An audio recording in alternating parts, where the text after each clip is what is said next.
আসসালামু আলাইকুম। কেমন আছো সবাই? আলহামদুলিল্লাহ আমি মোটামুটি ভালো আছি।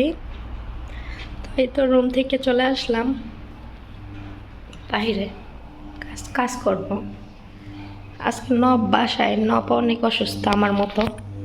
আমি আরও একই রকম অসুস্থ, এই জন্য ও আজকে স্কুলে যায় নাই। তো এখন আমি থালা বাসনগুলো এলোমেলো হয়ে আছে, এগুলো গুছায় রেখে ভিতরের কাজে যাব। আর আগে দুইটা মালটা বের করে রাখি, ঠান্ডা তো বের করে রাখি, তাহলে গরম হবে। দুইটা মালটা বের করি, একটা আমি খাবো আর একটা নব খাবে।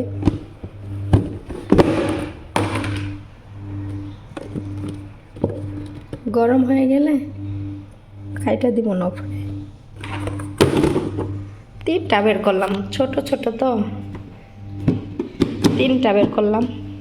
একটা আমি খাবো না, দুইটা ওরে কাইটা দিব না, কারণ ওরে কাইটা দিলে আবার ফাইসাল আছে, ও আবার টানাটানি করবো না, এর জন্য দুইটাই কাইটা দিয়ে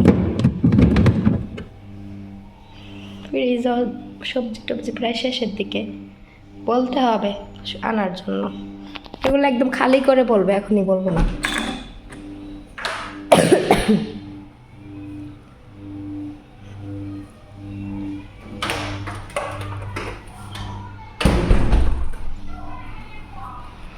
এই যে কাপড় চোপড় বের করে রাখছি। এই যে মেয়েদের রুম, ওই যে ম্যাডামের মরমের বিছানা, এগুলো রোদে দিয়ে দিছি। প্রতিদিন ধোয়া সম্ভব না, প্রতিদিন এমন করবে, আর এগুলো ধোয়া সম্ভব না, রোদে দিছি। আর পারলে কেমনে পারবো, গোমাগ্গা এত ঠেকা না আমার প্রতিদিন ধোয়ার জন্য।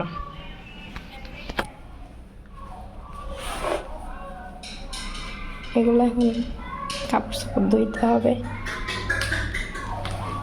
দুই জড়িতে এক জড়িতে রাখি।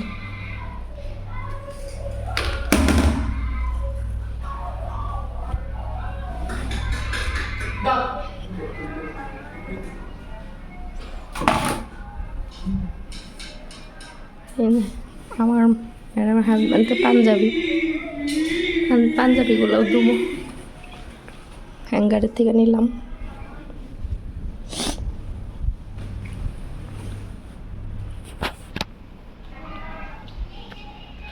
এই হ্যাঙ্গারে কাপড় চোপড় বেশি বাজানো থাকলে আমার ভালো লাগে না।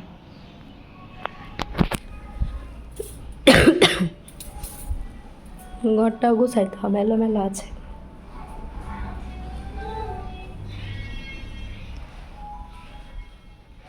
এখানে সব স্কুল ড্রেস,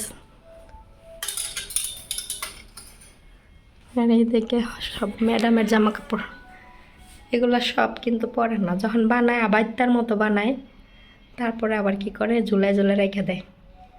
পরে কি করে বছর শেষ হইলে, স্কুল যখন বন্ধ দেয়, তখন আবার এগুলো ফালাই দেয়, ফালে আবার নতুন করে এক বস্তা বানাই নিয়ে হয়।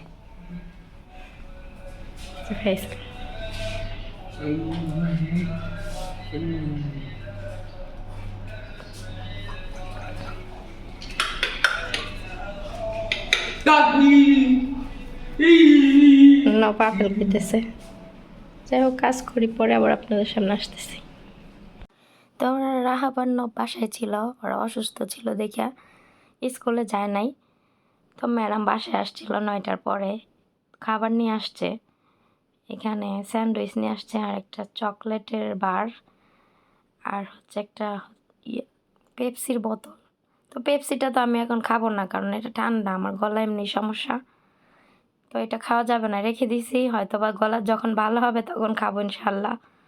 আর এখানে একটা হচ্ছে সমোসা ছিল, তো একটা সমোসাই ছিল। স্যান্ডউইচ আর সমোসাটা আমি এখন খাবো, আর বাকিগুলো খাবো না, এগুলো পরে খাবো। আমি কিন্তু এই ভয়েসটা 3 দিন পর রেকর্ড করতেছি। আমার ভয়েস কিন্তু ক্লিয়ার না, তো সবাই ক্ষমা দৃষ্টিতে দেখবেন। তো আমি হচ্ছে কথা বলতে অনেক কষ্ট হচ্ছে, কিন্তু ওই ভিডিওটা চাচ্ছিলাম যে একটু কমপ্লিট করে ফেলি, যেহেতু সারাদিন কোনো ভিডিও আপলোড করি নাই, এই জন্য ভয়েসটা রেকর্ডিং করতেছি। তো এখানে রাতের বেলা ছিল, রাতে খাবার রান্না বান্না ছিল না, পরে কিনে নিয়ে আসছিল। এখানে হচ্ছে ভিতরে মুরগির মাংসের কাবাব দিয়ে একটা স্যান্ডউইচের মতো বানানো হয়েছিল। তো এটা এখন এখন বাজে রাত ৯টা। আমি হচ্ছে রুমে এতক্ষণ বসেছিলাম, শুয়েছিলাম। তো ভাবলাম যে এখন খাওয়া দাওয়া করে ঘুমাই। আর এখানে হচ্ছে প্যানাডল এক্সট্রা, এটা হচ্ছে খাওয়া দাওয়ার পরে একটা খাবো। আর এটা হচ্ছে গলা ব্যথা, মানে ঠান্ডা যে গলা বসে গেছে এটার জন্য জিকাফ, তুলসী পাতার একটা সিরাপ। তো এটা খাচ্ছি, কোনো কাজই হচ্ছে না।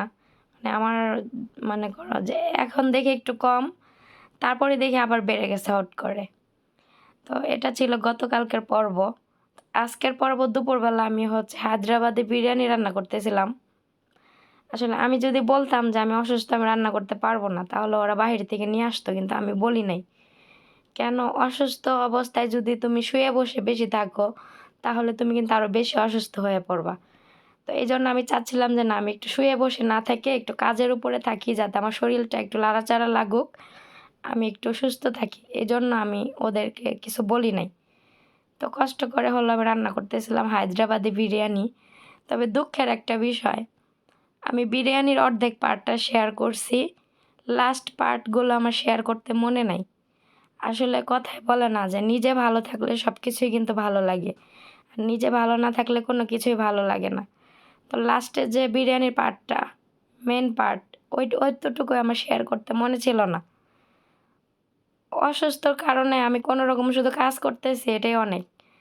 তো ওইটুকুম করতে ভিডিও করতে মনে ছিল না, এর জন্য আমি ফুল ভিডিওটা শেয়ার করতে পারিনি, মানে হাফ ভিডিওটা এখানে শেয়ার করা হয়েছে। তো এখানে আমি মুরগির মাংস কষানোর জন্য এখানে মশলা, টমেটো সব কিছু, আদা রসুন বাটা সব কিছু দিয়ে কষায় নিতেছি ভালো করে। মশলাটা ভালো করে কষানো হয়ে গেলে এখানে আমি মুরগির মাংস দিয়ে দিব। দেওয়ার পরে মুরগির মাংস, আর হায়দ্রাবাদি বিরিয়ানি তো সবাই রান্না করতে পারো, আর আমি আমার চ্যানেলে আরও কয়েকবার এই বিরিয়ানিটা শেয়ার করছি। তো এই জন্য আজকে মনে ছিল না, এমনিতে শরীর অসুস্থ, তারপর আবার মনে ছিল না, ঠিক আছে, তো আর কী করবো। পরে আমি হচ্ছে নিজেই হাসতেছিলাম যে আমি কি শেয়ার করলাম, অর্ধেক শেয়ার করলাম, অর্ধেক করলাম না। খাওয়া দাওয়ার লাস্টে আমার মনে হয়েছে যে আমি বাকি অর্ধেকের ভিডিও তো করি নাই, এই জন্য পরে হাসি পাইছিল অনেক। যাই হোক, মশলা কষানো হয়ে গেছে, এখন মুরগির মাংসগুলো আমি দিয়ে দিছি। আমি কিন্তু মাংসগুলো ছোট করে কাইটা নিছি।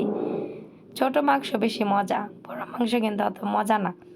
তো ছোট ছোট পিস করা মাংসগুলো আমি কাইটা নিছি। এখন ভালো করে যে কষায় নিব, লাড়াচাড়া দিয়ে নিচ্ছি একদম মশলার গায়ের সাথে, যাতে মাংসগুলো একদম লেগে থাকে।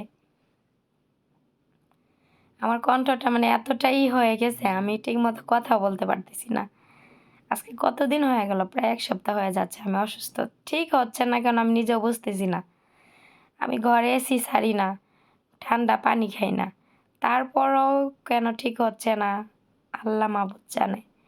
আমার ঠান্ডাটা মানে ইদানিং এত বাজে অবস্থায় হয়, মানে আমার ঠান্ডা লাগলে সহজে সারতেই চায় না। ৫ মাস আগে যখন বাড়িতে গিয়েছিলাম তখন হচ্ছে এরকম ঠান্ডা লাগছিল, একদম এরকম অসুস্থ হয়ে গেছিলাম, সহজে মানে সারতে চায় নাই। তো সেম অবস্থাটা এখানেও এখনও হয়েছে। তো সবাই আমার জন্য দোয়া করবা, যাতে আমি তাড়াতাড়ি সুস্থ হয়ে যাই আর কন্টিনিউ তোমাদের সাথে ভিডিও শেয়ার করতে পারি। তো এখানে দেখো মাংসটা প্রায় কষানোর দিকে, শেষের দিকে, কারণ একদম নরম করব না, তাহলে দমে বসায় রাখলে আবার গইলা যাবে। একটু শক্ত শক্ত থাকাকালীনই আমি দমে বসায় রাখবো। তো আজকের ভিডিও পর্যন্ত, ভালো থেকো, সুস্থ থেকো, আল্লাহ হাফেজ।